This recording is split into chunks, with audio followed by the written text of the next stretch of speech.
Hai semua, perkenalkan nama saya Yuandri Ridho. Dalam kesempatan kali ini saya akan menjelaskan tentang transport ion pada polimer. Untuk penjelasan yang pertama, mekanisme transport ion pada polimer.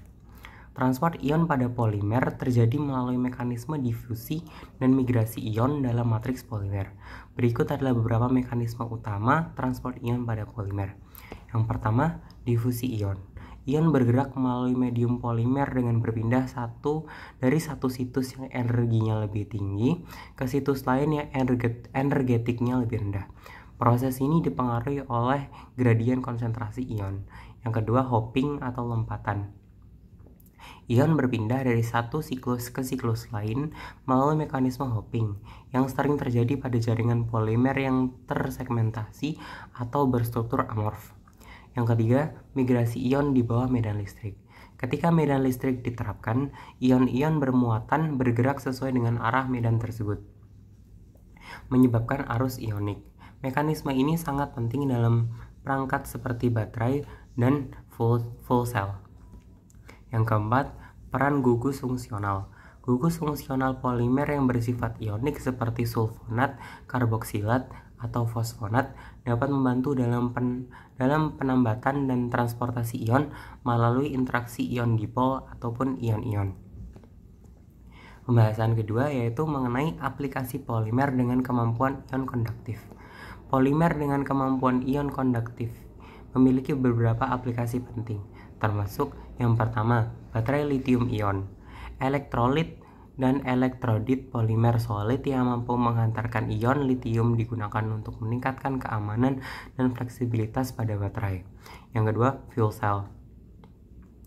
Polimer elektrolit seperti Nafion digunakan sebagai membran elektrolit dalam sel bahan bakar proton exchange membrane atau PEM yang memungkinkan transportasi proton sambil menghalangi gas.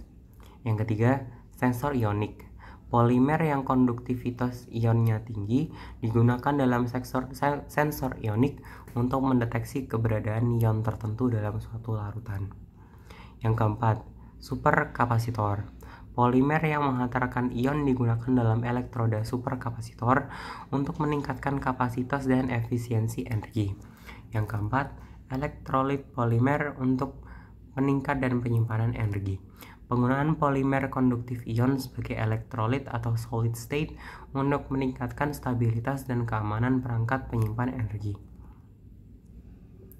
Pembahasan selanjutnya adalah hal-hal yang dapat dilakukan untuk meningkatkan konduktivitas ion sebuah polimer. Ada beberapa strategi untuk meningkatkan konduktivitas ion pada polimer.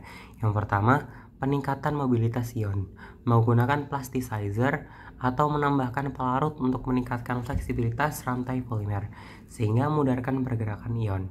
Yang kedua, fungsionalisasi polimer, memperkenalkan gugus fungsional ionik seperti sulfonat, karboksilat, atau fosfonat untuk meningkatkan kemampuan polimer dalam berinteraksi dan menghantarkan ion.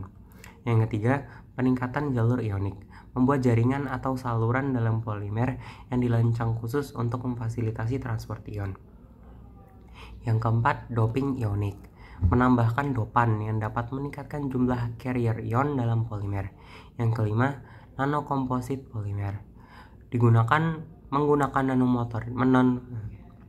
Yang kelima, monokomposit polimer, menggunakan nanomaterial seperti nanotube karbon, nanofiber, dan lain-lain untuk meningkatkan jalur konduktif dan mempercepat transportasi ion. Yang keenam, pengaturan morfologi, mengontrol morfologi polimer untuk menciptakan struktur yang lebih teratur dan memfasilitasi pergerakan ion. Pembahasan selanjutnya adalah tentang pengembangan ion konduktif pada polimer materials. Pengembangan material polimer yang konduktif terhadap ion menghadapi beberapa tantangan utama. Yang pertama, stabilitas kimia dan termal. Polimer harus stabil dalam kondisi operasi yang berbeda, termasuk suhu yang tinggi dan lingkungan yang reaktif tanpa mengalami degradasi yang signifikan. Compatibility dengan ion spesifik. Polimer harus kompatibel dengan jenis ion yang spesifik atau aplikasi tertentu, seperti ion litium untuk baterai dan proton untuk fuel cell. Yang ketiga, keseimbangan antara konduktivitas dan stabilitas mekanik.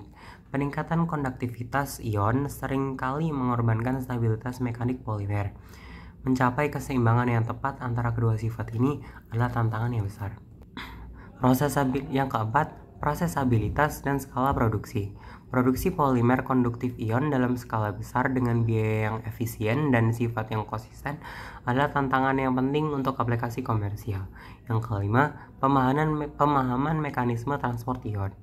Memahami secara mendalam mekanisme transport ion dalam berbagai kondisi operasi untuk mengoptimalkan desain material. Yang keenam, interaksi dengan elektroda. Memastikan bahwa polimer elektrolit memiliki interaksi yang baik dengan material elektroda untuk meminimalisir resistansi kontak dan degradasi selama siklus kerja. Sekian pembahasan tentang transport ion pada polimer kesempatan hari ini. Terima kasih dan sampai jumpa.